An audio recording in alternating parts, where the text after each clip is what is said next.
Hello and welcome to Respect the Crit. I am your host, Ian Duncan. My pronouns are he, him, and I am playing Sonny Takase, the ghoul merchant of the wasteland. And I am joined here by some incredible and wonderful people. Firstly, Xavier Trudeau-Deschênes. Hi, how's everybody doing? I'm Xavier, he, him, and I will be playing Burnett, the magnificent smart guy. Magnificent smart guy. Xavier, are you going to be sure that you're going to be able to separate yourself from this character? Because you yourself are already a magnificent smart guy. Yes, I'm not very strong, though, so it's going to be pretty easy. It's crazy, as we're recording this, Xavier is lifting weights and like chomping down protein powder in an attempt to bulk up. Doing the protein powder challenge. It's very difficult. And also scooping protein powder into all of her drinks, our very good friend, Susan Spenader. Hi, I'm Susan. I go by she, her, and I'll be playing Gerry, the nomad. And you know, I just bought a lot of protein shakes at the at the grocery store. I knew it was coming. I knew it was coming. I knew there was going to be a tie-in. Yeah. What flavor? What's your protein shake flavor? Oh, okay. I'm getting into this. So yeah, or bring it on. This is the time to do it. Yeah, I really like a good vanilla because you could mix it into a lot of different types of drinks. Like, it doesn't take away too much. A chocolate for my coffee protein shakes. It's a really good combo. And then when I make a berry shake, it's strawberry. Because, come on. This connoisseur of protein shakes. We're very glad to have you both with us. And also with us, he's swole and he's in control, Alex Herrera. Ooh, I don't know about swollen from all the pizza and Coca-Cola I've had this afternoon. Hi, I'm Alex. I am the overseer and the GM for this campaign, the Fallout campaign, Fallout Evergreen. Pronouns are he, him. All the characters that I will be playing are multiple pronouns. And what's all of their favorite protein shake flavors? Nuka-Cola flavor protein shake. Oh, just down the line. That was a good answer. It's like powdered Coke Slurpee. Well, like a Nuka-Cola, this episode is going to go down real smooth. I'm expecting. So without any further ado, Alex, please take us into the Evergreen.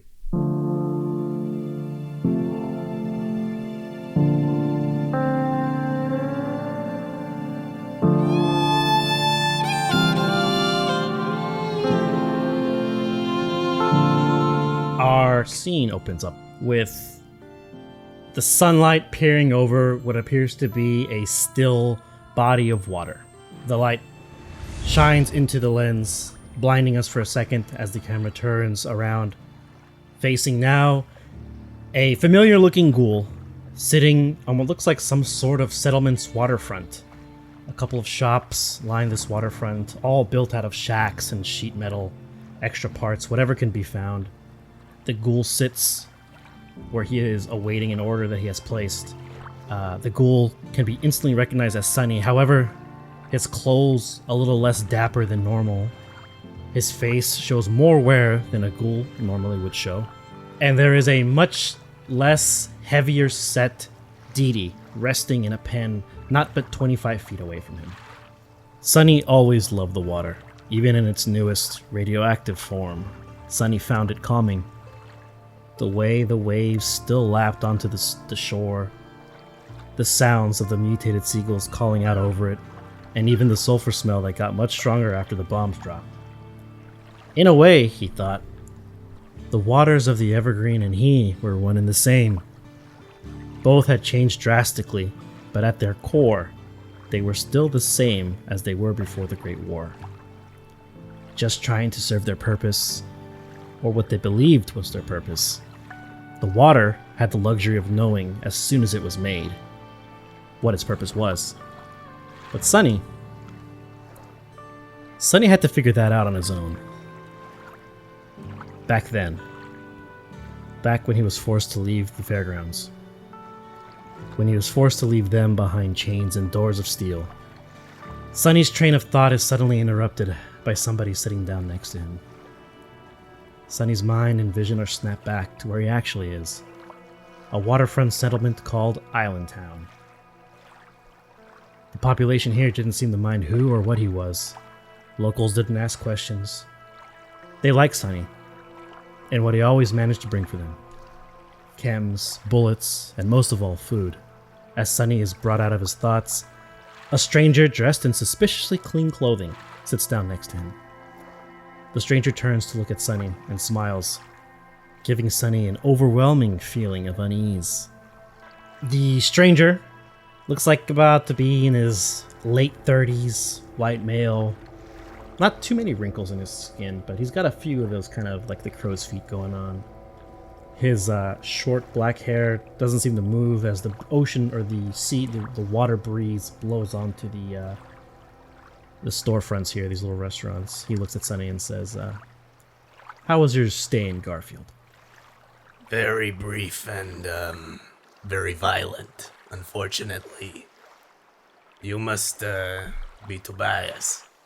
Yeah, of course. Where are my manners? And he extends a hand out. Sonny shakes it. I feel like after the events of Garfield, like he's like disassociating a little bit, but he's still trying. But like this handshake sort of like brings him back into human contact and human interaction. So, you managed to bring everything, right? And he looks behind him to look at the Brahmin, which the audience would recognize as Didi. Yeah, I got your merchandise. Didi and I managed to make it out. Okay. Good animal. Loyal, strong. Mm-hmm.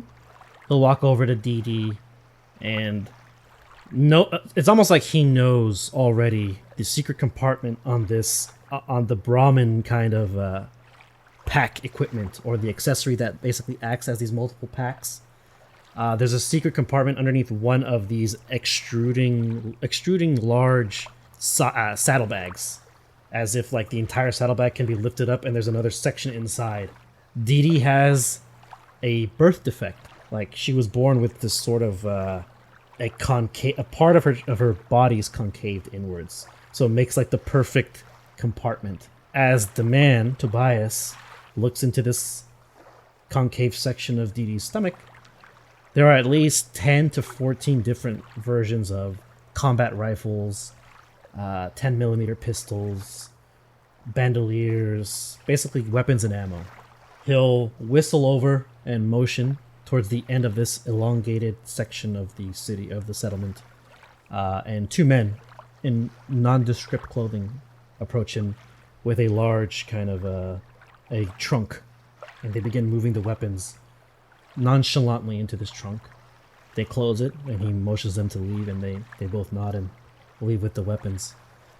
He puts the saddlebag section back onto Didi, pats him on the back. They kind of make the Brahmin sound and shake their heads in kind of like, oh, thank you. They really appreciate being petted. He will have his hands in his pockets and return to the seat. Smiles again to Sonny and says, "I think she'd be very happy with this job. I think, hell, she might even give you more work." Oh, Didi? Oh, I'm talking about her. The big one, the boss. Oh, yeah, we haven't had the pleasure yet. Oh, well, that's intentional. Look, no offense or anything, but, she didn't get to where she is by meeting the help, if you know what I'm saying. Is that all I am in this? Is just the help? With the same kind of soulless smile. Yeah, of course. One of many. And if you keep doing things like this, you'll be a little more than that. A lot of people died in Garfield. A lot of people of the Evergreen. All wiped out because the Brotherhood had a rumor that you all were having business there. Well, it just means someone didn't cover their tracks correctly, to be honest. Still giving Sonny that soulless smile that he's been holding the entire time. I know you like to keep your secrets. But if we're gonna establish a route through here, we need to be sharing information. This isn't just about you. This is about everyone in the Evergreen. Or did you forget that? Tobias smiles, kind of cocks his head and tilts it towards Sunny as he's sitting in the chair. It's very unnerving, lizard-like almost. You know, his behavior and movements. And while in this position, he just kind of smiles and says to Sunny, "Listen, Sunny, I like you. You work really well. Before this whole thing, I heard you were one of the best, you know? And it's a shame what's happened to you and the others at Garfield, but in case you didn't know, this is a war." He kind of extends his head a little bit, craning his neck. "And in war, there are casualties, right? So let me paint you a different picture. You turned down our work because, you know, we don't share intelligence with you. What do you think happens to Island Town, Sonny? You think these pea shooters they got are gonna stop power armor from just marching right on over that wall over there?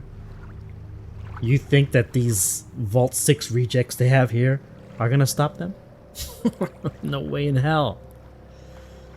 Let me expand it further.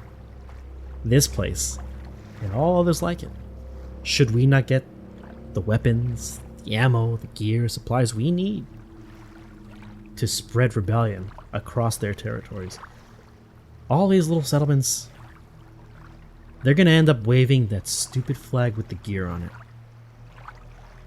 So," he leans back again, "yeah, you can stop working for us because we're not sharing information, or because you have some sort of moral dilemma about casualties happening in a war.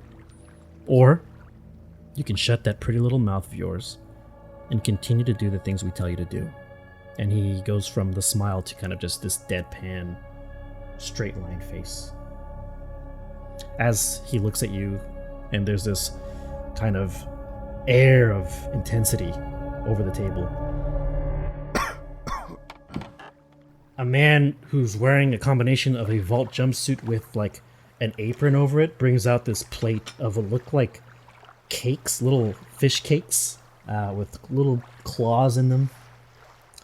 It's a black man, probably about 6'2", pretty muscular, and his vault suit has the yellow number 6 on the back. He's a very, very good-looking man, and he sets the plate down. "Gentlemen, your Meyer Alert cakes." Tobias looks. "Oh, thanks." Stops for a second. "Wow. I'm sorry, I don't mean to offend you or anything, but you're really fucking handsome." He looks at Sunny. "Isn't this guy really fucking good looking?" Yeah, absolutely. You make the sunset jealous. The waiter smiles. "Hey, you know, I get it a lot. But anyways, Mr. Sunny, sir, this is on the house. That last supply you brought, the aspirin, actually has been really good for my wife." I appreciate that. Thank you so much. How is the wife? She doing okay? Doing better? Oh yeah, the aspirin really helped out. Yeah, she's been able to help the farm, so we're looking good. And he looks to Tobias. I'm sorry. Name's Brock. Any friend of Sunny's a friend of mine." Tobias smiles. Oh, we're not really friends. We're just more of we're business partners. Friendship is building, though. Just depends on the next few words that come out of his mouth. Brock seems fairly confused. "Okay, well, gentlemen, if you need anything, let me know. I'll be right over there." Thank you, Brock. If you need anything, the next time I go out, you just let me know. I'll try and look for it, okay? "Oh, yeah, of course, Sonny, thanks." And he'll take his leave. Tobias watches as he walks away. Anyways, you were saying moral dilemma, people dying.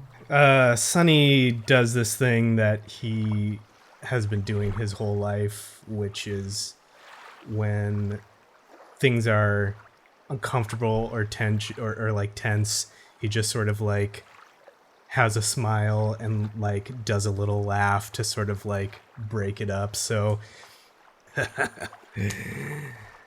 I don't know from war but I have a history with the Brotherhood, right? And I just I want to be as helpful as I can. You know what I'm saying? Not just for me, but for Brock and his wife and all the people here, and that's what makes sense to me. I'm not hearing a yes or a no, Sonny. Look, why don't we shake on it? And he puts out his hand to shake. Tobias reaches out and shakes. So I'm guessing yes. Yeah, Sonny gives him a firm handshake, and then he pulls him in close so he can like whisper in his ear. You better make whatever you're using these weapons for count for the people of Garfield. You better hit those Brotherhood fuckers hard and unrelenting. You hear me? You see that the line face he had turns into this. Now it's a massive grin, teeth showing, and his teeth are somehow fucking perfect. He'll nod. Oh, Sonny, come on. The cause. We're the reason that they're shaking in their boots. We're the reason Brotherhood Knights don't like traveling by themselves. And with these guns. Oh, man. You'll see. You'll see. And he shakes his head, nodding, like in agreement, lets go of your hand. Gets up from the table, adjusts. He's wearing like this overcoat, and he kind of adjusts it, looks at Dee Dee. Oh, the Brahmin you can keep. She's a good one. I think she'll serve you well.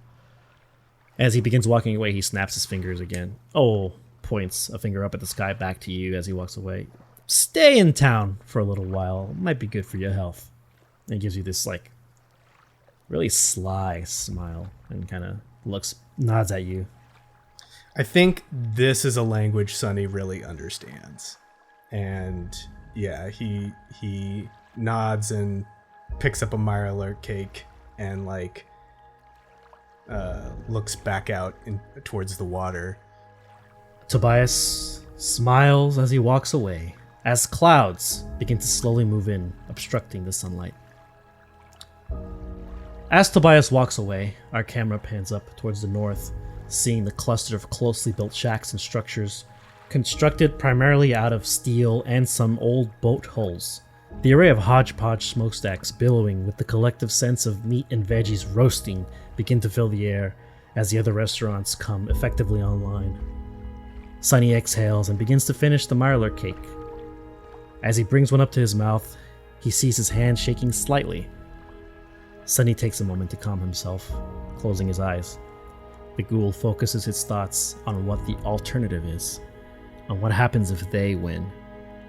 Sonny remembers how they treated him and the others. He remembers the way their armor looked when the lasers lit up the night market. He remembers the screams of his fellow ghoul merchants as their stalls and markets were tossed aside like trash.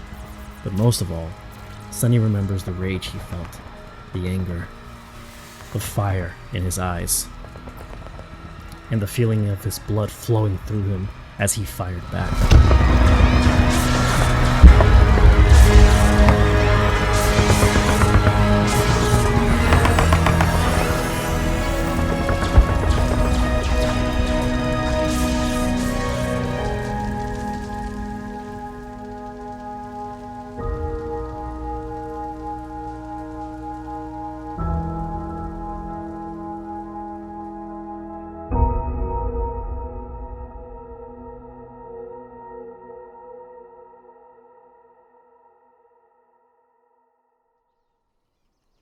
The party finds themselves currently the victors of a hard-won fight as the sunlight hits the back and silhouettes Gerry as she stands in the exit of this destroyed ruins of a diner. A large carcass of a rat scorpion lying there amongst its destroyed eggs, with, I believe, Lance covered in goop, as well as Sonny. Dee Dee is moving behind Gerry as if to say, "Come on, let's keep going. I'm looking for food." Crawling on the ground behind the Brahmin, who is a woman who seems to be passed out, bleeding on the ground. Immediately, Lance will turn around to the goop-covered Sunny, and as he wipes some of the slime off of himself, says, "Where's that lady?" She was crawling away before we dropped down here. And he like looks around. Oh my God! And he sees and he's like, Lance, look. And over the rubble, Gerry goes, Dee Dee and some lady over here. Over the rubble, she probably could barely reach over it. Jumping. Yeah, hello. So, I think Gerry is the closest because they're behind her, but the woman is like one hand out in front of her, other hand behind her. She's face down in the mixture of like concrete and dirt, and there's just this huge, you can see a trail of blood from the ramp that leads from the ceiling or from the roof of this place out into the road, and then stops where she is, and then Dee Dee's kind of just like looking at her. Whoa. Oh my God, Dee Dee, I'm so glad you're safe. Lance loses not a second, and like unsticks his boots from the eggs he was standing in, gives a last uneasy look to the dead scorpion on the ground, goes by the opening at the back of the restaurant, and meets Dee Dee and the lady. While running, he reaches for his bag and takes out all his medical supplies, gets into doctor mode immediately, and puts her on her back and does everything he can to try to, if she's not dying yet, he will like try to stop her from dying as best as he can. So, because I didn't know the rules completely last time, there is no poison, as I mentioned. So we're gonna count that the steps you took to stop the poison is going to be the steps you took to remove whatever disease was on her. So the disease is either stopped or removed completely. You're not too sure because you're not a doctor per se, but you have the training. You just don't have the right equipment to tell. But she is still bleeding out, and as you flip this woman over onto her back, you now get a much clearer picture of her. She's kind of this mixed race, olive-skinned woman, brown hair that's really long, dark, I would say dark gray overcoat, almost like a gunmetal color. But the thing that catches your eye, Lance, is that she's wearing some sort of combat armor underneath that overcoat. And where the combat armor was supposed to be covering her abdomen is this huge hole where that stinger went through. So you can see flesh, blood, and the armor, which is like kind of crumpled in now. There's some writing on the combat armor on above her right breast, but it's been smeared by blood and scratches as if it's seen better days. She's wearing these thick boots that appear to still be intact, but they've gone through a lot, as you can tell. Like, she's done a lot of walking. And at her side is this belt that has a big buckle, and on that belt is a 6-shot kind of revolver attached, like in its holster. And she's got these metallic bracers, or at least these pieces of scrap metal which have been cut into fine rectangular shapes to act as bracers that are attached by really proper looking leather straps on both of her arms. So she's got gear that tells you she's built for exploring, traveling, or fighting, but obviously this thing caught her by surprise. Is she conscious or unconscious at this point? She is unconscious. She's out. All right. So what I'm gonna attempt to do mechanically is stabilize her. Yeah, not stabilize her. I'm gonna stabilize her. I know what you mean. I know what you mean. Yes. And once I'm done with that, I will use one stim pack as well, because the wound's very severe. First aid, int plus medicine, please. And it's only one injury, so difficulty of 1, or 1 success. But what's your range? So intelligence is 8, medicine is 3. It's a tag skill, so 11. Go for it. Dang! Whoa. Okay, that's a complication. Oof. Oh no. Lance has this woman on her back in his lap. She's kind of out of it. He begins removing things from his pack. It's like he hasn't done this before. He's read about it, but he's not done it in practice. And something he injects into her is not the correct thing. Her breathing becomes more shallow. Lance's eyes grow wide, and he tries to call out for his partners, and he just, all that comes out is just, Sonny, you gotta come here. Gerry, come here now. I need help now. Yeah, as soon as he hears Lance in distress, Sonny comes over.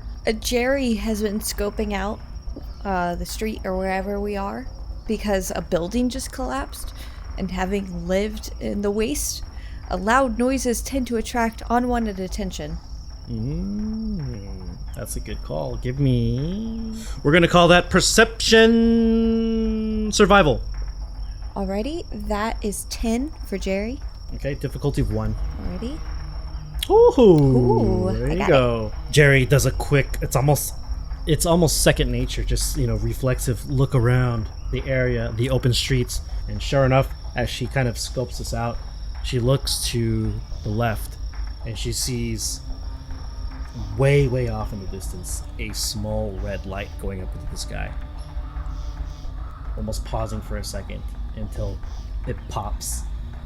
You recognize it as a flare. So then she's registered this flare, and now Lance is screaming for them to come over. She still has her pipe gun in her hands. So holding it, she'll run over. Whatever you gotta do, we gotta do it quick. We've been spotted. What's the problem, Lance? What's going on? What do you need? Hold her head back. Why I need to find my stimpaks. I can't find them. Hold her head so that she doesn't swallow her tongue or something. Give me 3 seconds. Yeah, he grabs her head and shoves his wallet in her mouth. You find a stimpak, Lance, and I guess you administer it, correct? Yeah, immediately. Okay. Yeah. With shaking hands. Lance finds it, aka Pulp Fiction, injecting the adrenaline into Irma Thurman's chest. And the breathing begins to return to normal. She's still unconscious, but for all intents and purposes, this woman is stabilized. And then as soon as Gerry hears the breathing back to normal, if we could get her on the Brahmin, let's get the fuck out of here. Okay. Help me, Lance. Help me get her up on duty here. All right, 3, 2, 1. All right. Easy enough. It's very lopsided as to who is doing most of the lifting onto the Brahmin. 100%. Yeah, it's just like doing the performance of lifting something heavy. Mm-hmm. Oh no! You have someone with you, but now, technically, you're being pursued. Can I ask Gerry? What'd you see?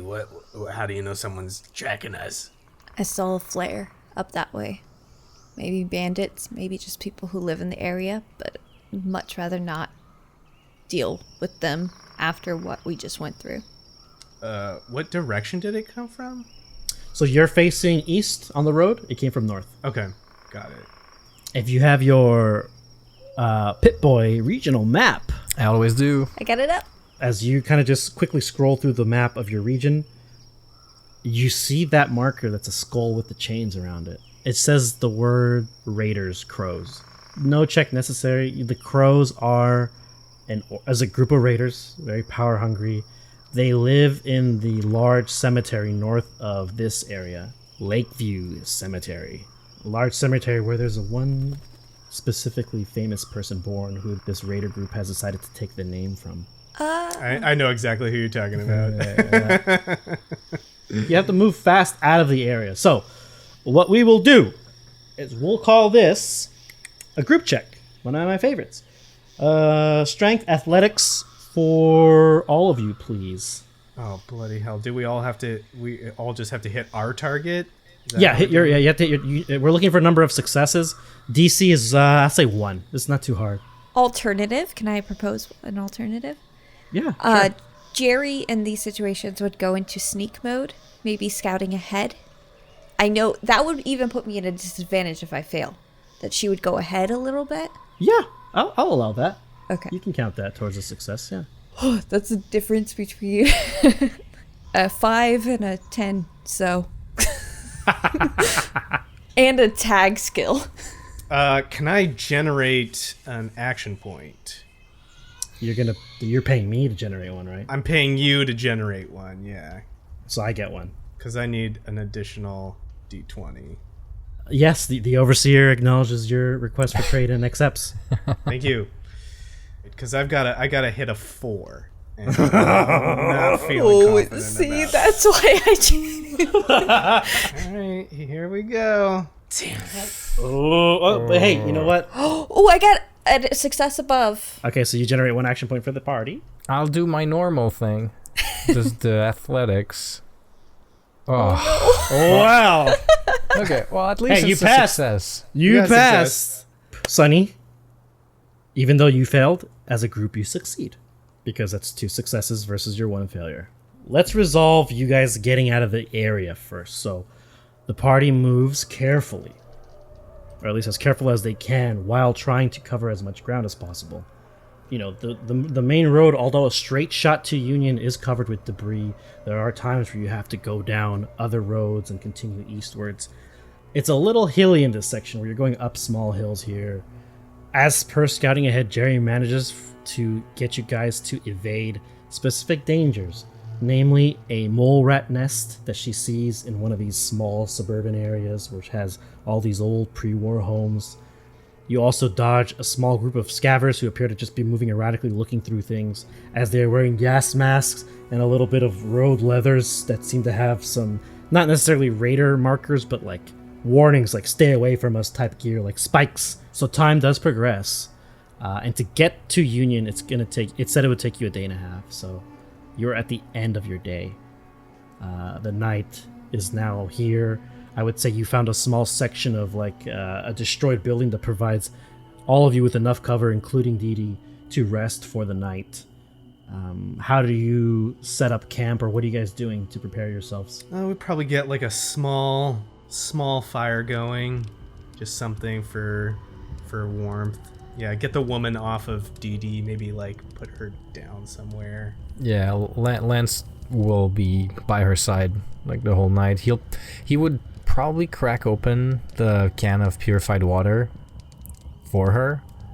Gerry, thinking that everyone lives this way, will just turn to the group.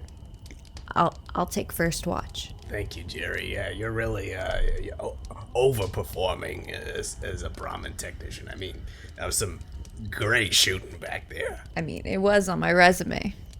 Shooting, sneaking. This is what I do.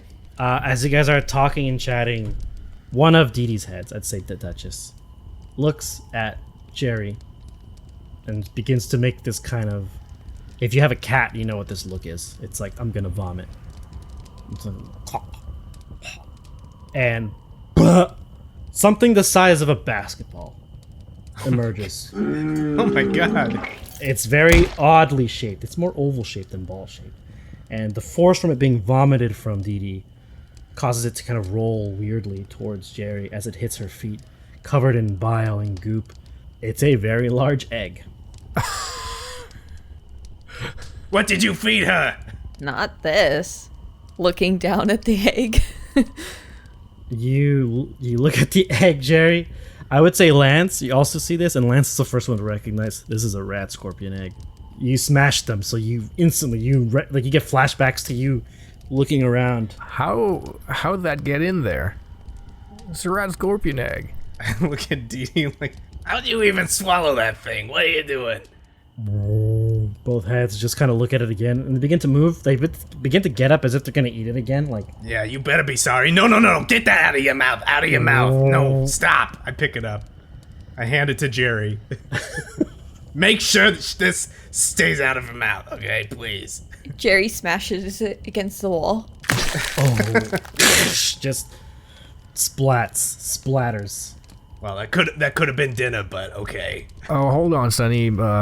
I'm no Brahmin expert, but how do we know there's not more of that where it came from? Didi looks at Lance when he says this. They both it's almost as if, as if she acknowledges, oh yeah, that's true. As you guys are talking about the egg, you hear stirring from where the woman is laying down. Lance, so just like not that far behind you, Lance, you hear the woman kind of, whoa. Ma'am, how are you feeling? Don't move. Take it easy.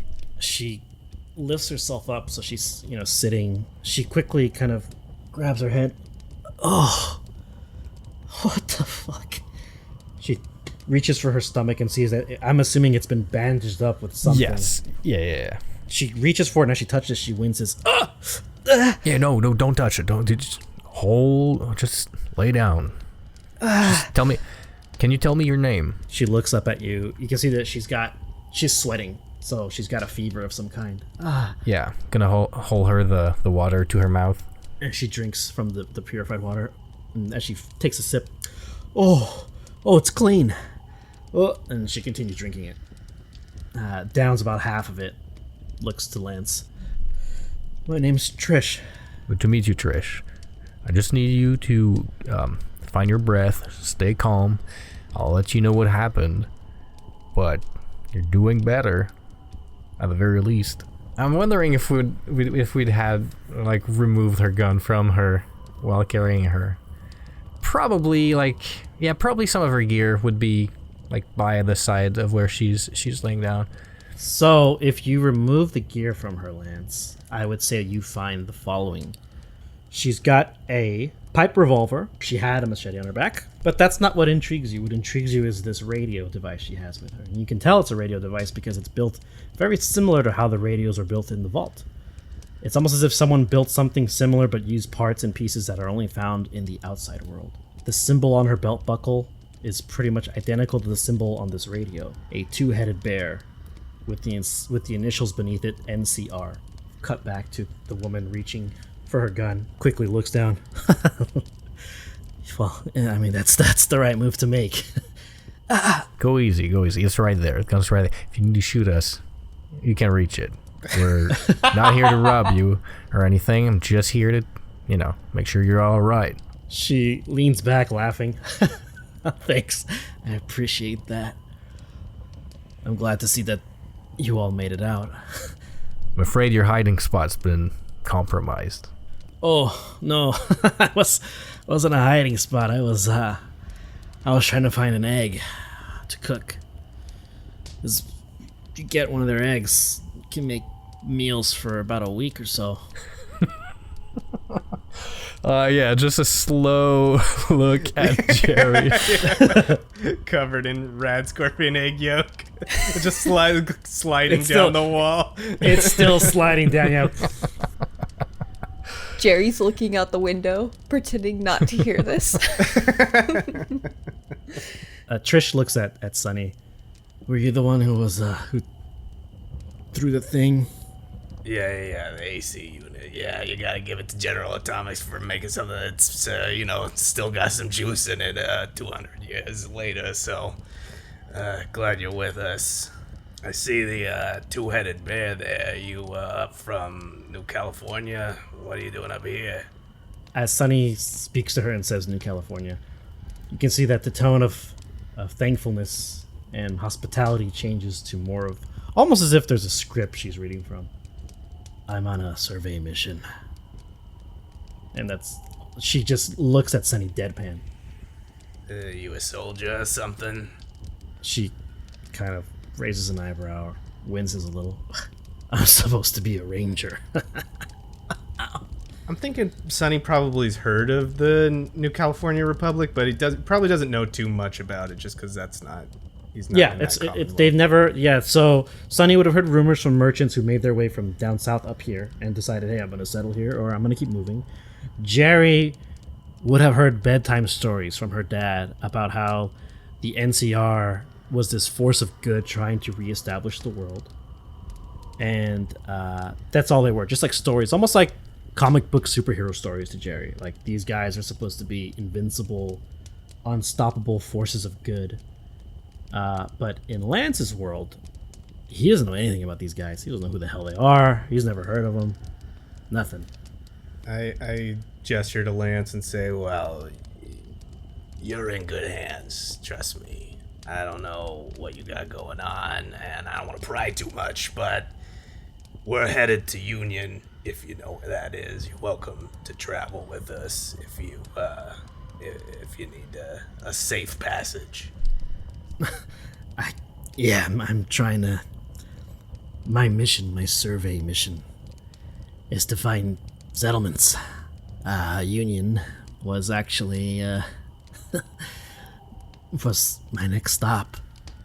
I normally have backup with me, but they're undisposed at the moment. And she kind of smiles, grabbing her stomach again. Oh my god. You run into Brotherhood out here at all? She kind of looks at you. There's Brotherhood out here? Yeah. They're out further west from here. They've sort of claimed the whole area. She shakes her head while laying down. No, my group and I, we got here to the Evergreen 3 days ago? Maybe less, maybe more, I can't remember. We came in through the south. There's a group of people, Allenstown. They let us stay there for a little bit. Nice folk. Told us not to go downtown. We didn't listen. And then she stops talking and just kind of stares out into the night. I'm a little tired. If you guys don't mind, can I answer questions tomorrow when I'm not, bleeding and shitting myself? Yeah, yes, Trish. That would be my medical opinion as well. Good night, Trish.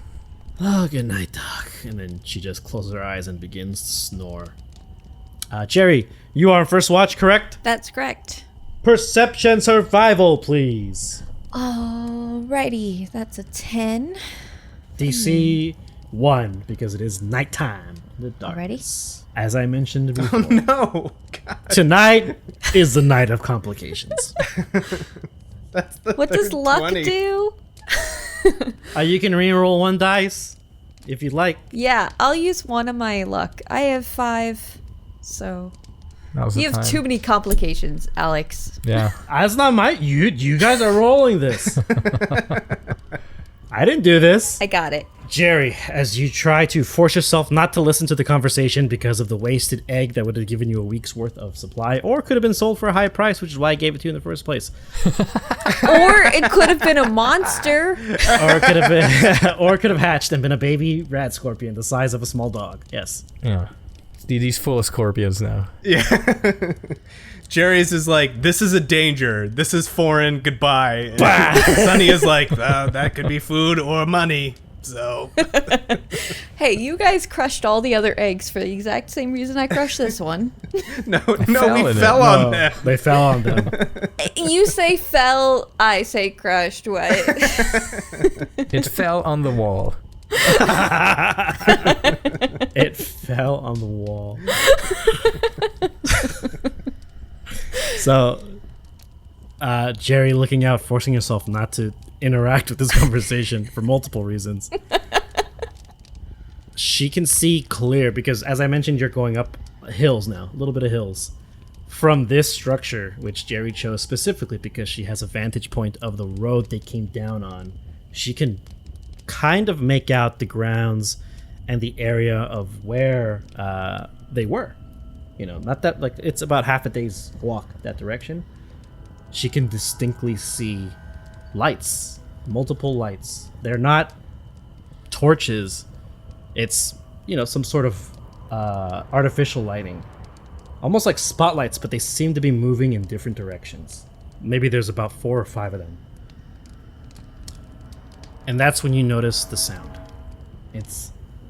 You're not very familiar with this. It sounds like rumbling, roaring. I'm gonna need the other 2 party members to give me perception survival checks as well, please. I didn't do it. Sleep. Okay. I gotta hit a 9. Oh, there we go. And that's my tag skill. So Okay, yeah, so 2 action points. So now you have 3 action points total. And Sunny recognizes this noise. It is the revving of engines.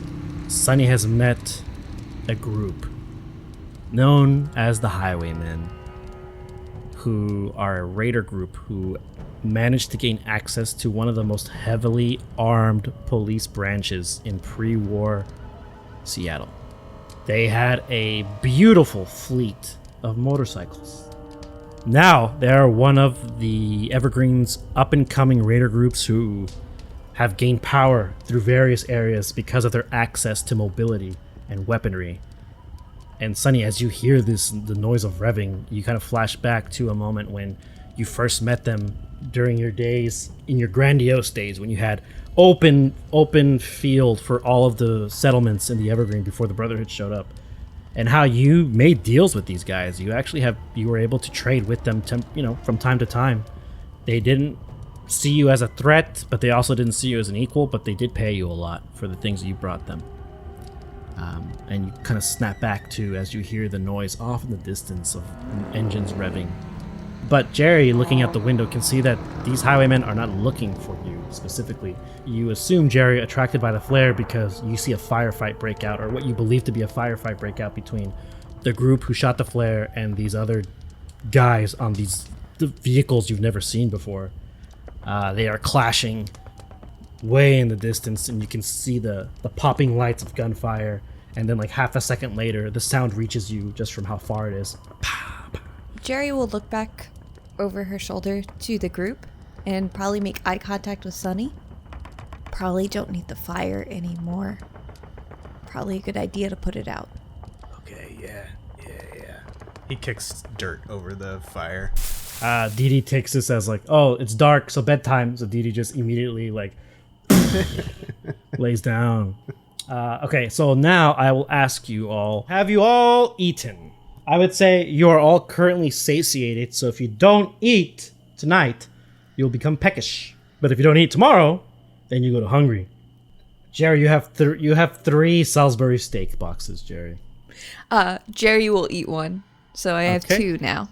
You're at full. I hand a cram to Lance. Yep, gotta keep those muscles strong. Yeah, he winces and grabs it. Okay. I assume you eat it in bed and then roll over and fall asleep. Yeah, he's been having a very unrestful sleep. He's been sleeping in and out, I imagine. Okay. Been a weird day. And then Sunny, what are you eating? I have 1 iguana on a stick in my inventory, so I'll just chomp that right down. Hell yeah, boy. Give me that fucking kebab. Mm-hmm. This would have gone great with some red scorpion egg. I'm just saying. Would have gone so excellent.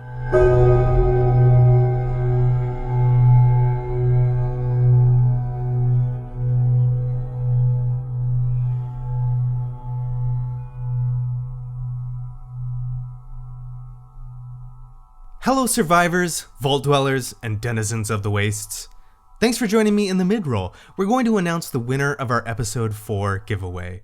Firstly, thank you again to everyone who entered. We love reading your reviews and reading your answers to the entry questions that we ask. Keep looking out for those secret codes we've been dropping. That'll give you a small boost to your chance to win. Keep submitting your feedback, resubmit your reviews if you didn't win this time, and enter again for another chance at getting Fallout RPG stuff. And to the winner of our episode 4 giveaway, who will be receiving a digital copy of the beautiful Fallout Core rulebook, please join me in congratulating Frank! Frank is super supportive of the show, been with us since the beginning. He's always throwing likes our way on Twitter. Frank, I'm so glad you won, buddy. You are gonna love this book. Frank also gave us a really great review on Apple Podcasts. Love this show. I have been listening since the first episode, and I love this show. Great cast, wonderful game master, and interesting storyline. Loved the Final Fantasy game, and looking forward to the Fallout game. Well, Frank, I hope you are enjoying the Fallout game that we are doing, and I hope you are enjoying all of our wonderful game masters. Flattery will get you everywhere, Frank, for all of the game masters that we've had on our show. Thank you so much for that lovely review and for entering our giveaway.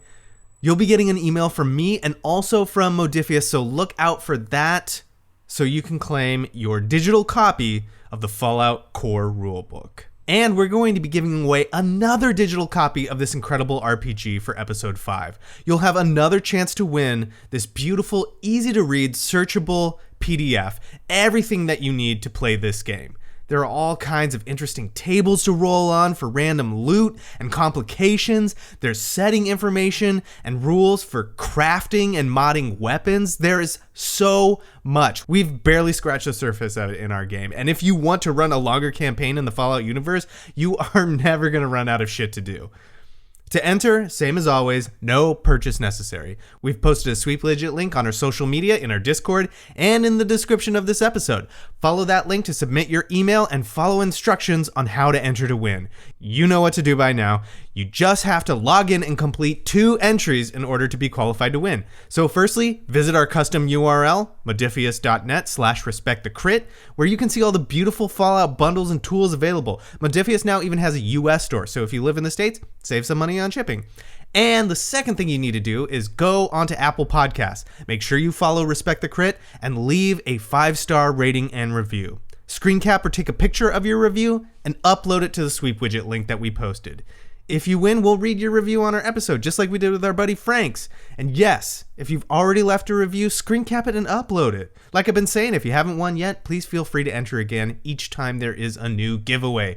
We want to get this cool Fallout stuff in your hands. Looking forward to hearing what you think about this episode or any of the other campaigns or stories that we've done, and wishing you all the luck to win these cool prizes. Thank you to Modiphius Entertainment, and thank you for listening, for downloading, and for leaving us your feedback. Now, let's get back to the Evergreen.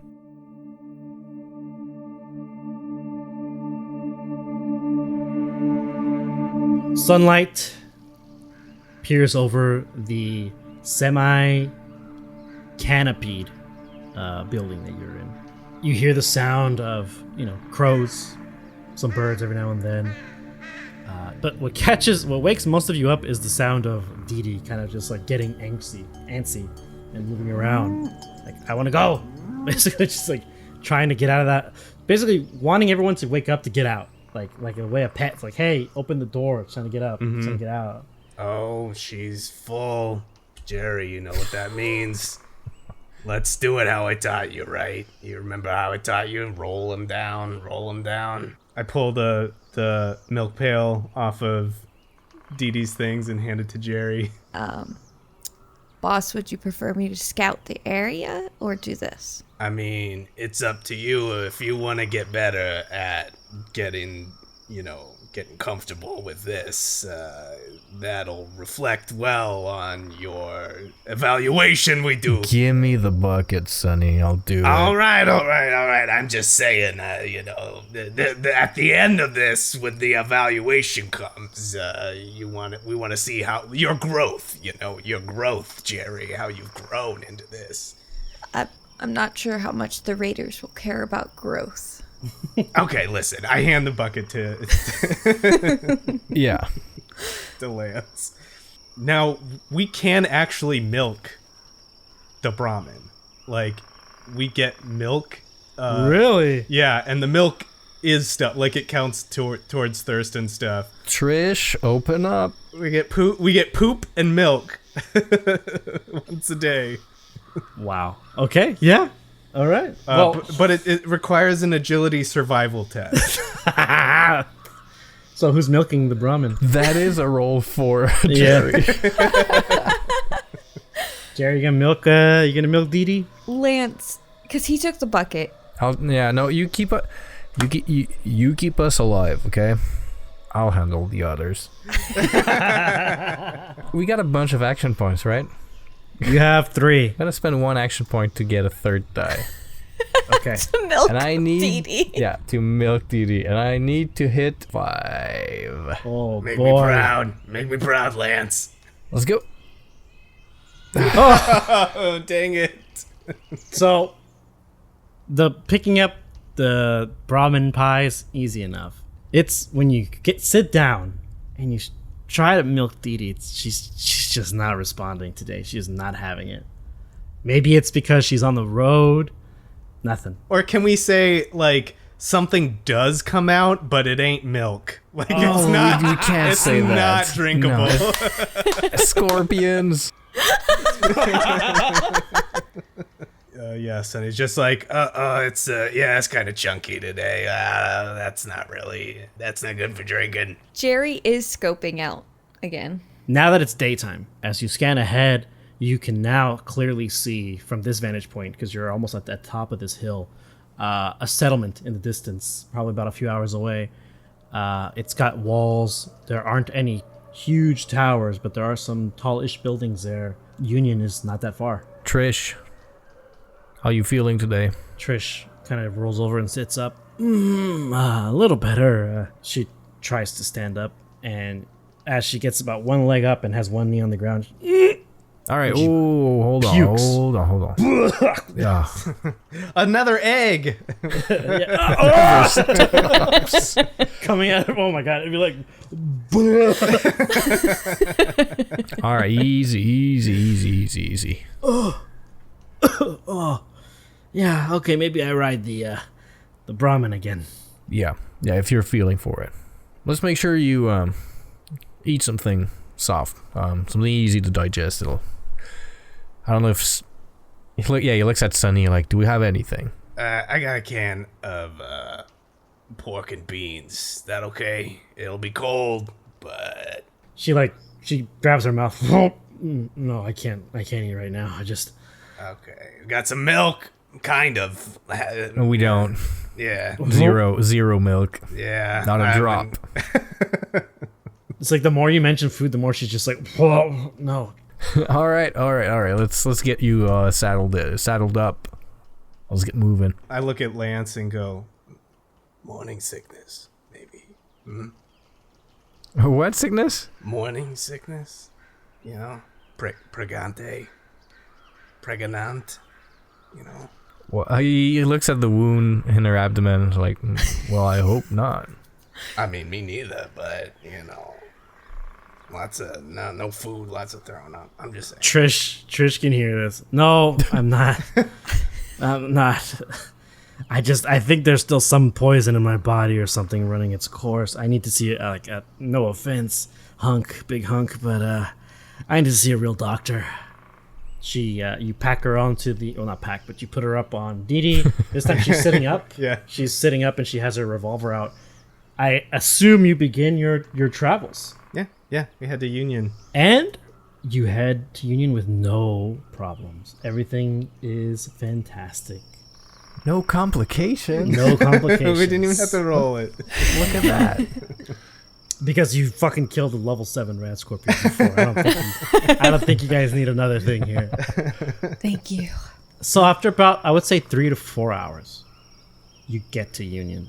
Your party arrives, and there are about 4 guards standing. So the Union settlement guards are dressed a little different than First Hill Sec. These guys straight up have combat armor. Like, they got their hands on full gear. They have helmets as opposed to masks, so combat helmets.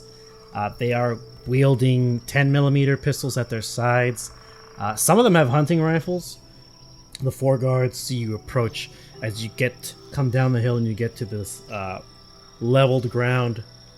The city walls behind them seem to be built from almost modern day or modern age tech. It is steel reinforced with more steel. Just by judging the design, it's some sort of military walls that somehow fell into the hands of this settlement. One of the 4 guards puts his hands up. Good morning! Can I help you with something? We're just coming in.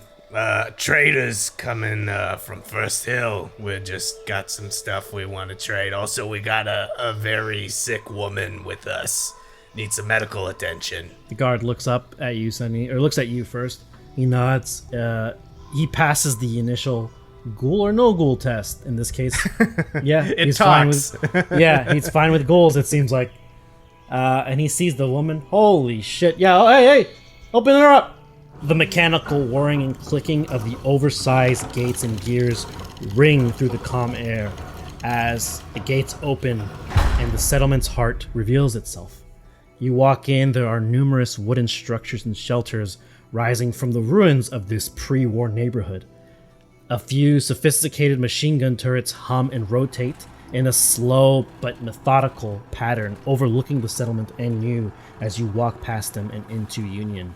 A handful of wooden walkways span the upper level, Numerous vendors and merchants call to you and others from their semi-complete shop and stalls, as well as some carts that begin to roll in front of you, but quickly security kind of pushes them out of the way as one of the 4 security guards guides you down the main thoroughfare towards a modest-sized building forged from pre-war building material and scrap. It's got a neon sign that reads The Bottle House, kind of glowing with red and blue. Further down the small road directly in front of you, however, is a large 3-story building resembling a complex, school or academy of some kind. It sits 2 blocks away from the hustle and bustle of the main road. The guard takes you right down towards the south on Union and takes you to a building that has a very nicely painted sign that reads Dawn Clinic. The guard kind of points up. Yeah, this is the clinic. Amy, she'll take care of you. Good luck. And he looks at Trish and kind of just walks away as he moves back. Thank you, officer. Yeah, we turn to Trish and like, Well, I think you can find your way in there, right? Yeah, hold on. And she like begins to try and get down from the Brahmin. And you can tell at one point, like, oh, she's gonna fall. Like, she's not. Yeah, no. We're helping her. Yeah, we have to help her. She's got a baby inside of her. Lance is the first to kind of grab her, and then Sunny, as she kind of gets down, she's standing now, but it's kind of like grabbing her chest. What are you doing in all this, Gerry? Watching. She's 5'1", so I'm sure she can't help. Maybe opening the door. Okay. For them. So that's nice. Gerry opens up the door.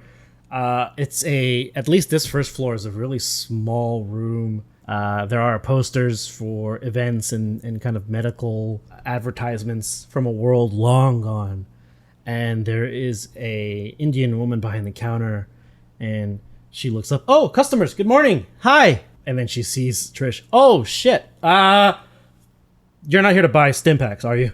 No. This woman needs severe medical attention. Right. Okay, just give me a second. Amy!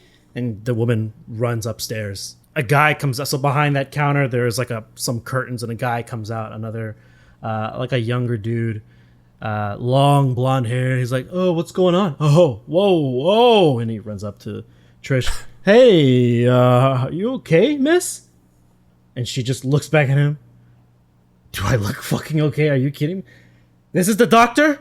Oh, no, I'm not a doctor. Sorry. Hi. And he waves all of them. I'll go get the doctor. Right now, he points as he turns away. A young Asian female comes down the steps. She has her hair in a bun, and she's like tying it. She's, oh my God. She comes walking down the stairs as the Indian woman comes down as well and points. Yeah, I can see who it is. Thanks. And she goes up. She gets like a little flashlight and looks at the woman's eyes. How are you feeling? I've been better. Right. And she looks to you guys, to the 2 big men holding her up. So who's paying for this? Excuse me? Assume she is. Trish looks at Sunny. You got that new California Republic money, I'm guessing, right? I have some bills. And then Amy kind of like sighs, turns her head to both Sunny and Lance. Take her upstairs, please. I assume Gerry's following too, as all of you go up the stairs. Opening doors. She's helping. So you bring her upstairs, and this upstairs is completely different than downstairs, whereas the main floor had furniture, tables, posters, and things supposed to look like some kind of doctor waiting room. The upstairs has about 5. It's just this huge open area with curtains separating 5 beds. One of which is currently occupied by a man who seems to have had his arm amputated by some kind, or maybe he lost it. But the guy's resting there. His stump is wrapped up, and he's just kind of sleeping in the far right corner. And there are 4 empty beds. There aren't any doctors up here except for Amy, as she motions to the bed at the very end on the left side for you to put Trish in. And I assume you just kind of we lay gently it down, and I say very gently, like, Sorry, you're not covered by Sunny Sundry's medical insurance currently, so She just looks at Sunny. I don't know what the fuck that means. Lance just shoos Sunny away with his hand, like, get out of here. He turns to Amy, like, can I help you with anything? I did my residency. I'm medically trained. She's not looking at Lance, and she goes, no. I have this. Thank you very much. I'm sure whatever backwater settlement you come from. And as she looks at Lance, she stops talking and her mouth open. She shakes her head. No, I'm fine. Thank you. Wow. No, I'm fine. No. She just keeps repeating no over. No. Nope. Nope.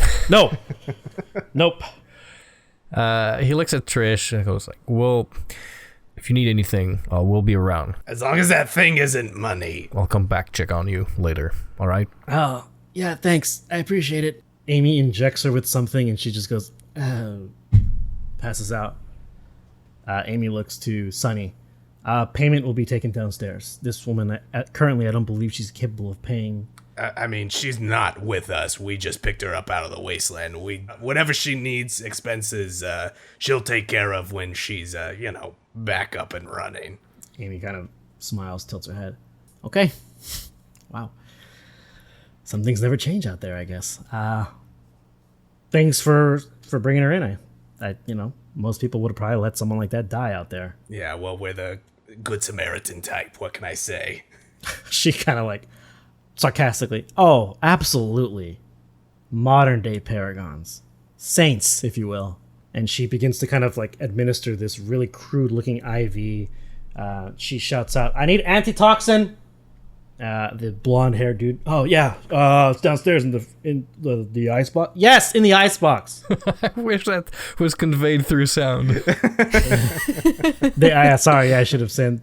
As she says that, she rolls her eyes, the biggest eye roll possible, and returns to administering the medicine to Trish. I feel like we are not needed here anymore, so maybe I'm talking to the group now.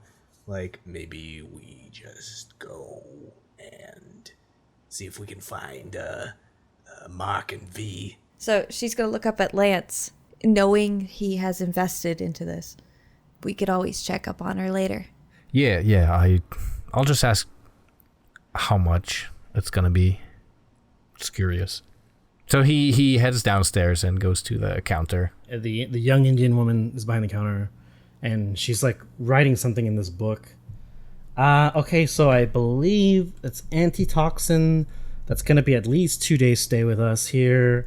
And then normal, for the food and the water.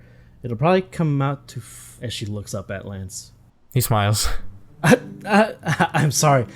It's 65 caps. Gonna do a quick inventory check. Oh, 6 caps. He looks at Sunny. Lance, what are you doing? She's a ranger with New California Republic. They're gonna take care of her. She didn't come all this way without any assets. We should not be fronting for this person's medical bills. We got so many other expenses we gotta take care of, including looking for Mark and V. As you say, like, we have so many other expenses to take care of. The door has like a glass middle section, so you can see outside, and you can see Dee Dee outside eating just whatever's on the ground, and they managed to find parts of like a wooden sign that was posted at some point but got knocked down, and they're crunching through the wood, just one head is eating it, the other one looks into the clinic. Gerry, could you please? Dee Dee is eating things she's not supposed to be. That's probably why the milk was so bad. Do you take payment in milk? We could maybe do that. What about that? The woman shakes her head, smiling. No, sir. You said at least 2 days, right? Mm-hmm. I'll come back and check in on her, and we'll see if anything changes. By then, does it need to be paid up front? Normally, I would say yes. And she begins twirling her hair. I guess I could let it slide this time. He looks at both Gerry and Sunny, and leans a little bit over towards her and goes, well, I really appreciate it. You can tell it's getting hot for her in here. You can tell. Oh, anytime. I'm Raquel. Hi, Raquel. I'm Lance. Oh wow, that's Oh. that's a deep voice. Oh. Gerry rolls her eyes, shakes her head, walks outside to take care of Dee Dee. It's working on Sonny too, so he just takes out a handkerchief. Dee Dee's eating. You can tell this sign was standing, and Dee Dee pushed it over because there's a big old clump of dirt. Almost as if Dee Dee knows the rules, like if it's on the floor, I can eat it, and she just pushed it over. Smart. Can I paint the scene then? So there's like this leaning on the counter scene with Lance and Raquel, and even Sonny's like dabbing his brow, and through the window you see Gerry trying to get the sign out of Dee Dee's mouth, like she's leaning back into it with her feet planted. And Dee Dee with no effort whatsoever, just holding it like, no, this is mine. Mine. It seems for now that Trish is okay to be here. Good. All right. I take Lance aside. I'm like, are you smitten with this woman that we just picked up? No, not at all. Now you want to like get her on the Sunny family plan, and I just we don't even know her. There's no family plan. I'm not on the Sonny family plan. Exactly. Look, Sonny, and he speaks lower. I feel a little responsible for her worsening condition back there. I feel like I didn't know what I was doing. It should have done a lot better than it went, but I gave her the wrong stuff. I didn't put pressure at the right place. That made everything worse. I just feel like she wouldn't be in that bad a shape if I didn't do anything at all. Hey, listen. And he just sort of like squares you up, like, and he looks into your eyes and he says, This is not on you. You did the very best that you could in an incredibly stressful situation, okay? She would have been in way worse shape if you hadn't shown up and did what you did, and if we hadn't brought her back. So don't put this on you at all. You did what you could. I appreciate it, Sonny. I really do, but I know what my best is, and that wasn't it. I want to make it up to her. I'm not saying I'm gonna steal your caps and pay for it. I'll see if anything changes. I just want to do right by her. Oh, by me. I want to do right by me. Okay. We're gonna be in town looking for marking fees, so I don't know. Maybe there's something we can do. We got some poop from Dee Dee. Maybe I feel like we're outside watching Gerry. Yeah, totally. It's like happening in the background. Yeah, eventually, Gerry, you would win the battle. The sign comes out of Dee Dee's mouth as she basically says, "I'm done." Like, turns her head away. And at this point, Gerry had put like her whole body into it, like she's leaning back so that she lets go of the sign and she falls on her back. Way to go, Gerry! Way to go! As you fall on your back and you have the sign in your possession now, you're gonna see a very tall man, as built as Lance, in the Union Guard armor. This man, however, does have a helmet, but it seems to be attached via some sort of strap, and it can act as like a shoulder pad of certain kind. It's a very large, kind of palish man, mid-30s. He's got really, really dark eyebrows and jet black hair, which has somehow been greased backwards completely, giving him a very kind of authoritative and sharp look. And he kind of just walks over Gerry. Newcomers. And he looks at the other two of you and Dee Dee. Try not to cause any problems here. Just not even showing any emotion, just almost as if he's scanning you all. Looks back at Gerry, doesn't even help her up, walks over her, and continues to walk down the road. As he walks away, Gerry will do a very rude finger at him.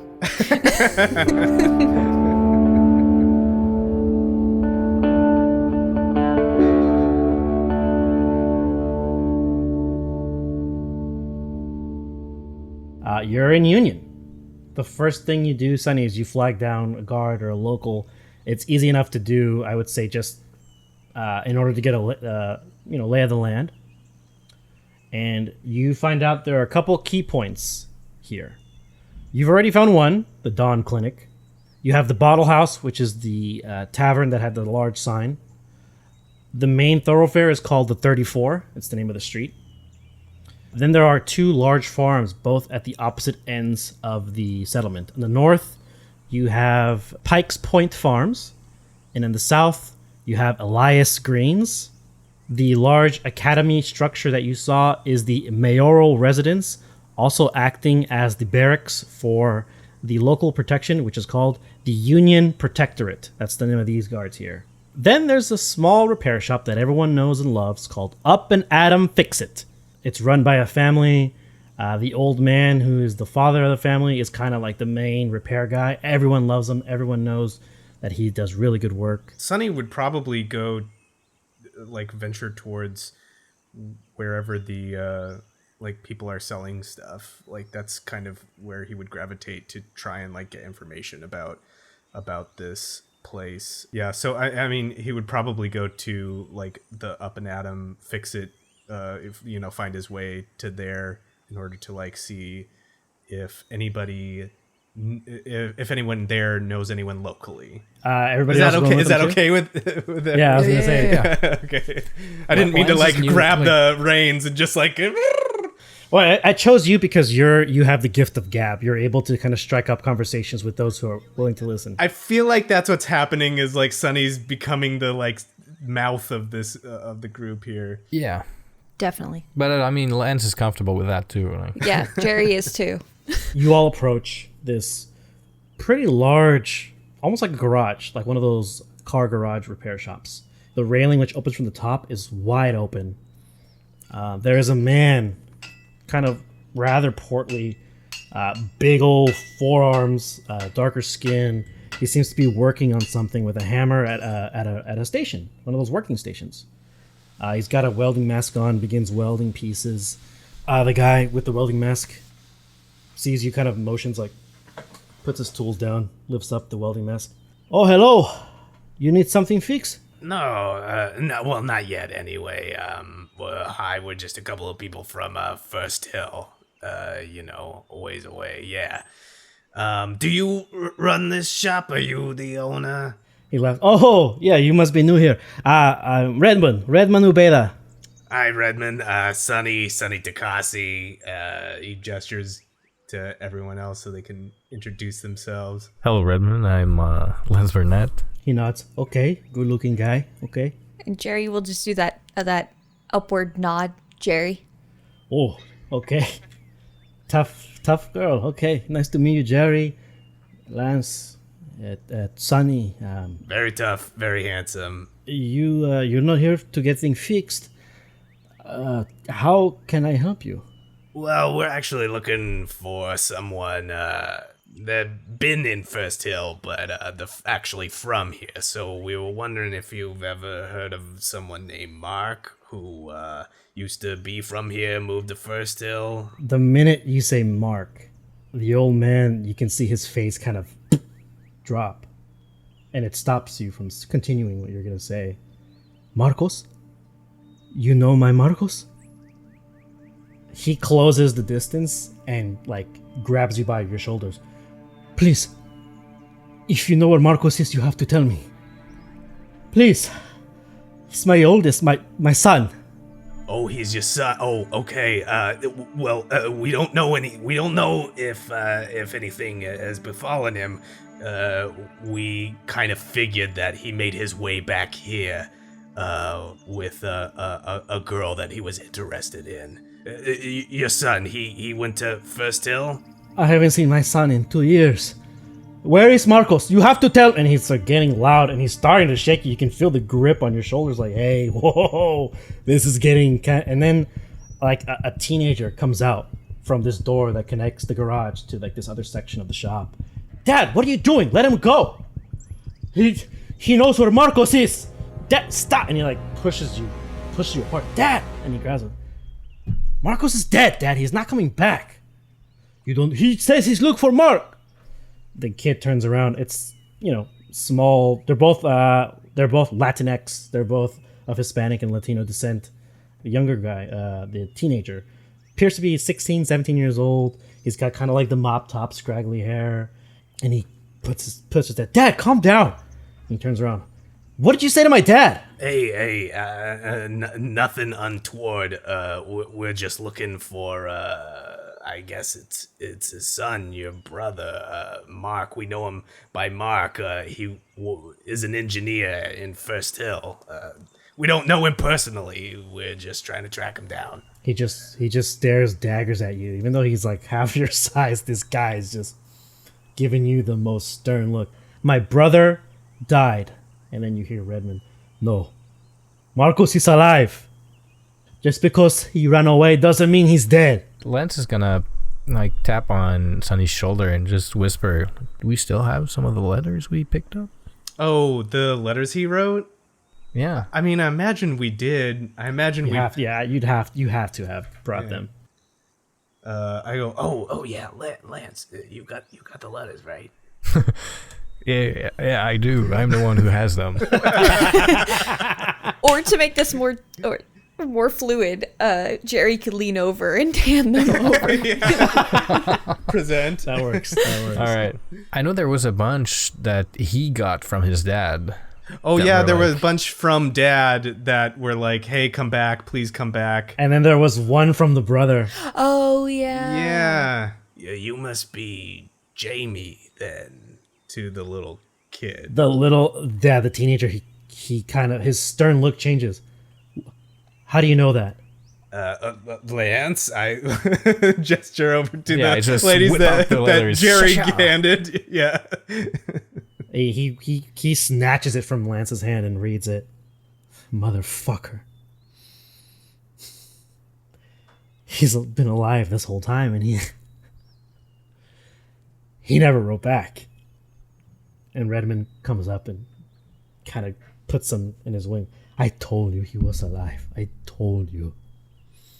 Uberas don't die. Not like that. We're built tougher than that. And he kisses him on the cheek and scraggles his head. Aww. So you know where my boy is. That's the thing. We don't, and all that we know is that he was looking for somewhere safe, away from First Hill, because he was afraid, or he knew something was about to go down there, and we assumed that Union was the safe place he was talking about. And here we are. Jamie's like, we should talk inside. I'll close up shop, Dad. Redmond nods. Oh, please. He walks through that doorway that Jamie came out of initially and just, without even turning around, just begins to head in, expecting you guys to follow him. Yeah. Mm-hmm. I make sure Dee Dee is tied up somewhere outside, away from a sign, away from any signs. Jamie would bring her into the garage. Like, she can wait in here. Keep her away from cans, motor oil, anything. Large eggs. Large eggs. Surprisingly, Jamie says, "Oh no, I have some Brahmin feed," and just pulls a sack out from under a shelf, throws it in front of Dee Dee. You're hired. For an unpaid internship. You want a job? Maybe you join the Takase family and, benefit program. Yeah, Takase family benefit program. You three follow Redmond's path into the home. The entranceway to the small home gives you kind of a quick sense of the picturesque home found in pre-war magazines. Redmond sits kind of on the couch, motions for you to take a seat on the smaller armchairs. Jamie returns from the garage, goes into the kitchen, and brings you out all these mugs of what you can smell instantly is melon juice. Redmond's jolly features that you saw the first time when he pulled open his welding mask have given way now to a look of worry and anxiousness as his wrinkled face is expecting bad news from you guys. Okay, please. Tell me what my Marcos has done. Okay. I don't think he's done anything wrong or anything bad. And like I said, we don't think anything terrible has happened to him. I imagine the letters too are like out on the table, like all the letters that we have spread out. It seems like he got involved with a girl named Olivia. We're out here on behalf of Olivia's mother. We're looking for, we're looking for both of them. We just kind of assumed he'd come home. No. My Marcos has not been here for 2 years. He's a good kid. He never caused me problems. Took care of his brother when my wife died and I had to work in the shop and the farm. He kind of smiles as you see like a small tear well up in his eyes. He was always good with his hands and computers. Loved building them up, taking apart pre-war ones, making them work again. Even if all they did was play holotapes, he was amazing. You say he got involved with some girl. Olivia, yes, V. I don't know anyone by that name, but I think there was someone here in town. He looks at Jamie, right? The one he would. Everyone said they were dating. What was her name? Jamie speaks up. Karine. No, they weren't. I think he owed her money or something because he worked for her. They weren't dating or anything. She made him clean up her house and take documents to the merchants and stuff like that. But I mean, I don't think he got sweet on her or anything. Before he left, he was working for this Karine. Yeah, Karine. He worked for her for a while. I want to say like a couple months. He just was tired all the time. Redmond interrupts. I didn't like that lady. I see. She's still here, or is she gone? No, she left about 4 or 5 days ago. Redmond speaks up. Good riddance, too. Did she say where she was going? I mean, she didn't really talk to anyone in town besides the captain of the U-Pros. What's his name? Bernard. I look at Gerry and... I think we've ran into the captain. Big, tall drink of water. I think we're familiar. Do you know why he left? Ran away, like you said? You got any idea why he might want to pick up and go to First Hill? Redmond looks at the ground, and Jamie looks at his dad and then responds, I always thought it was because he didn't want to live here and didn't like working in the shop. He wanted something more, but I mean, what more is there out there, right? The wasteland's a piece of shit. Jamie! Sorry, Dad. Yeah. He liked, vault tech stuff. That's why I thought he hung out with Karine, because she lives in one of those houses of the future that Vault Tech built up in the northern end of the settlement. There's like a small cluster of them, and I turn to Lance and I'm like, if he's in the tech and stuff, you think he might have gone to a vault? You think that's a possibility? That's definitely possible, but he'd have to know where one is. And where's your vault, Lance? Maybe he went there. Nobody knows, Sonny. Nobody knows. Damn it, Lance! You're gonna tell me one day. You're gonna tell me. I swear, we could be rich. Redmond jumps in. No, Marcos, he likes technology, but he knows going to a vault means possible shootout, and he does not encourage violence, nor is he a man of violence. I didn't raise my boys like that. Jamie kind of crosses his arms and chuckles. Speak for yourself. Redmond slaps him on the back of the head. Jamie! I always expected him to leave, but not like that. My boy, my Marcos, is it's very headstrong. Very strong of will. Him leaving here proved that. He wanted more. I know it. I don't blame him for running away. I blame him for not telling us he was alive. But I think maybe he couldn't. Maybe something was stopping him. I think we might want to ask the captain a little bit more about that Karine. There's something I don't like about her leaving all too close from the start of all this. Jamie interrupts. Look, the UPro, they're useless. When my brother first went missing or took off, they did nothing. They couldn't care less. It's almost as if they wanted him to go. And then when I went to ask Corrine about it, she wouldn't respond. I'd knock on her door. She'd tell me she'd call security if I kept bothering her. So I stopped. And then Redmond speaks up. If there's an answer to where he is, I'm willing to bet it's in her house. And Jamie looks at him surprised, like, if I were younger, I'd take my gun, sneak in through the back, open the door, and look, tear that place apart, looking for anything and everything I could about Marcos. But I have a reputation in town. I am helpful. I am a man of the people. I don't cause problems, I solve them. And then when I beg for the people of this town to help me with my problems, and then Jamie's like, Dad, it's okay, Dad. There's no such thing as coincidences, Sonny. And, I know that from TikTok. I learned that from TikTok too. Well, these events are just replaying themselves. It's too weird not to look into it.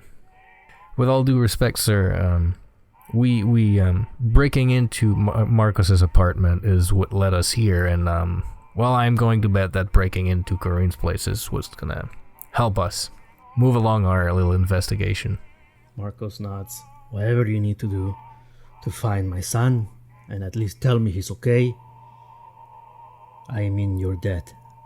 I look at Gerry and I'm like, okay, intern, it's time for you to have your next evaluation. I'll just use the second part of my resume. Already used the shooting part, might as well use the sneak part. As Gerry says this, Lance's Pip-Boy gives off the little signal again, and the UI says, main quest. We're breaking and entering. I wanna imagine that it's like his memo, like that's his, like the quest is basically him going into a workflow-y and making himself like a bunch of That's bullet cool. points. Yeah, and it just makes those noises like when you hit save. Yeah. Yeah.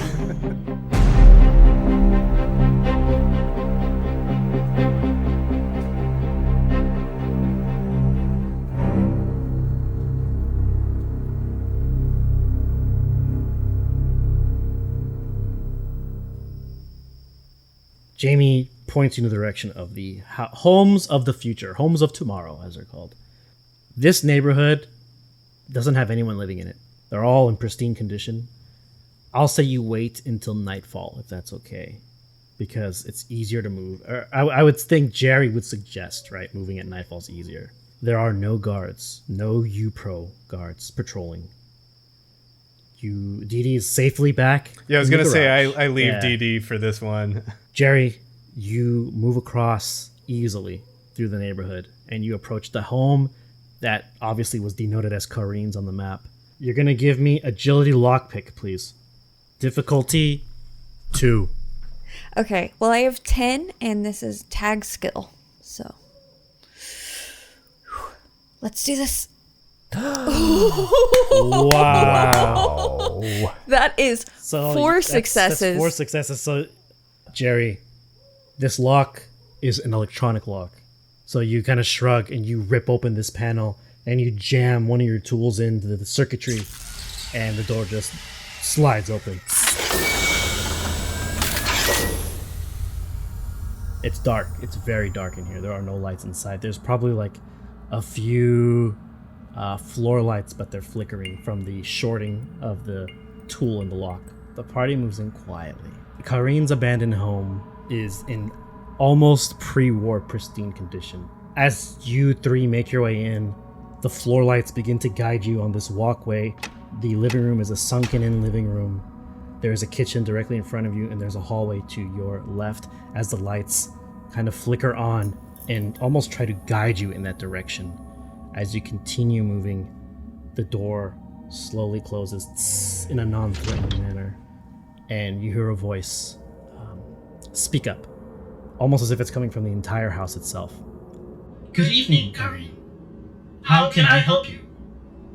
I nudge Gerry.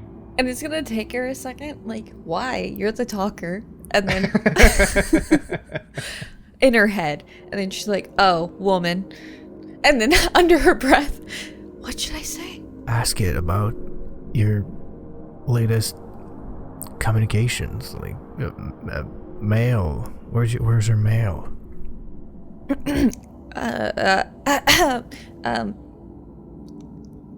Yes. Do I have any mail? And she's like gesturing, like, is this right? Charisma speech, please. Difficulty 1. I should not be talking ever. You have 3 action points. Should I use them all? Yeah. Yeah, go for it. Because I have a 4. Okay, so you're gonna buy 2 dice? Yes. Okay. What'd you have to hit? 4. 4. Oh, damn. But that's a sweet, sweet 20. I'm gonna say the complication arises, and I will know what it is, but you won't until we end the session. But the voice recognition, the home, essentially, you hear almost like a processing of some kind coming from a closet directly to your guys' left at the crest of the hallway. And the closet opens up, and this massive supercomputer kind of extrudes out of the closet, almost like on some sort of track. You hear gears turning and like a motor.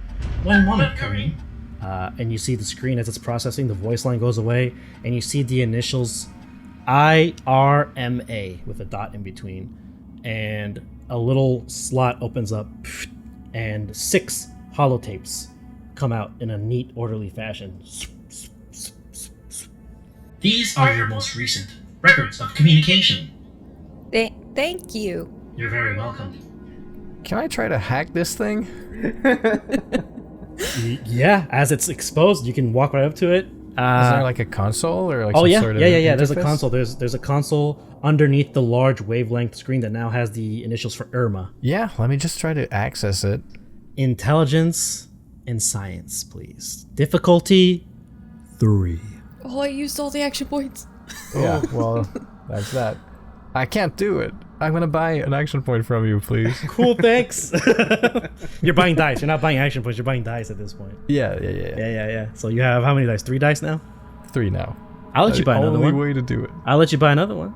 If you let me start off our next game with 5 action points, I'll let you buy another one. I like that. Okay, and I'm gonna start like with that. 5 next game. Okay, 4 die, and difficulty 3. What could possibly go wrong?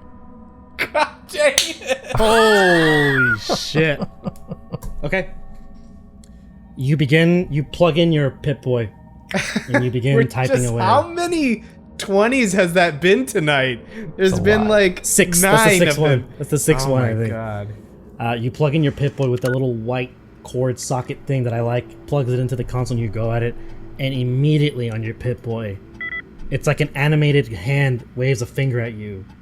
No, Irma does not like being compromised. Please remove your connection. The Lance kind of does a well, I tried face to the other 2, and looks at the holotapes, yeah. Okay, you unplug the dongle. Irma's wavelength returns, and she states, I understand you are not Karim. Therefore, I will give you a 15-second head start to leave before I summon reinforcements from the cause. From the cause. Ooh. Oh, interesting. Gerry will grab the holotapes and just book it. she swipes the holotapes. Can I like look around for anything that might be useful for us? Yeah, valuable. I need to pay medical bills. I need to. Yeah, useful and Steal or something valuable. Let's call it. You're looking around. Let's call it perception. I mean, it's fast, so if we got 15 seconds, it's just like perception, survival, difficulty 2 because you're looking quickly. Don't roll a 20. I can't help it. Whoa! Okay. Yes. That is a couple. So that's 1, 2, 3, 4 successes. In the kitchen, really quickly you see a cabinet open, but you also see a back door. Non-magnet. It's not a magnetic lock one. It has a handle on it, so it would open up from the inside. But that's not what catches your eye, because you got 4 successes and one of them's tech skill crit, and we respect the crit on this show. At least once per episode. Something gleams from the open cabinet under this sink that catches your eye. And as Gerry scoops up the tapes, Lance haphazardly unplugs his Pip-Boy and lets the cord retract into the section where it attaches earlier. And they both begin to run towards the front door. You grab them, point them in the direction of the back door. And as they're all headed out, you open the cabinet really quickly, telling them to hold on. You remove a panel from this cabinet, which obviously is fake, and because it was gleaming, you can just right away tell it's made from a different material. You're able to pull off this section of the cabinet, and you find a 10mm handgun, 5 bullets, and a notebook. Oh, okay, cool. I sit down and read it. I'd say you grab the gear, and the notebook, luckily for you, one page has been dog-eared. And it's the first one you just instinctively open up as everyone's getting to the door and trying to open it. And it reads, Marcos has been compromised. I guess some things never change.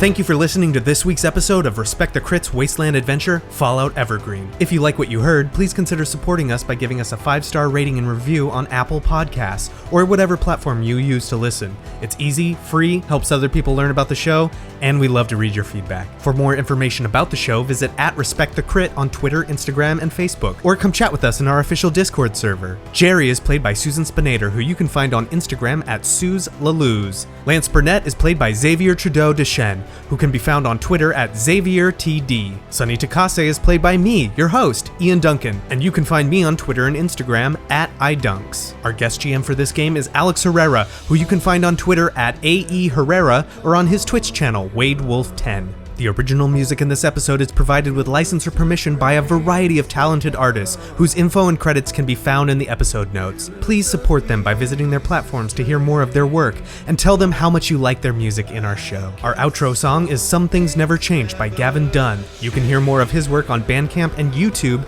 at Miracle of Sound. The Fallout 2D20 RPG system is licensed by Bethesda and published by Modiphius Entertainment. Special thanks to our friends at Modiphius for donating prizes to our giveaways for this campaign. You can learn more and grab your own copy of the official Fallout RPG by visiting modiphius.net/respectthecrit. Special thanks to the team at Fallout Cascadia for use of their music. You can learn more about this incredible, ambitious Fallout 4 mod at falloutcascadia.com. And remember, whatever the system, whether it's a miss or a hit, you always gotta respect the crit. Thank you very much, and we'll see you in the wasteland.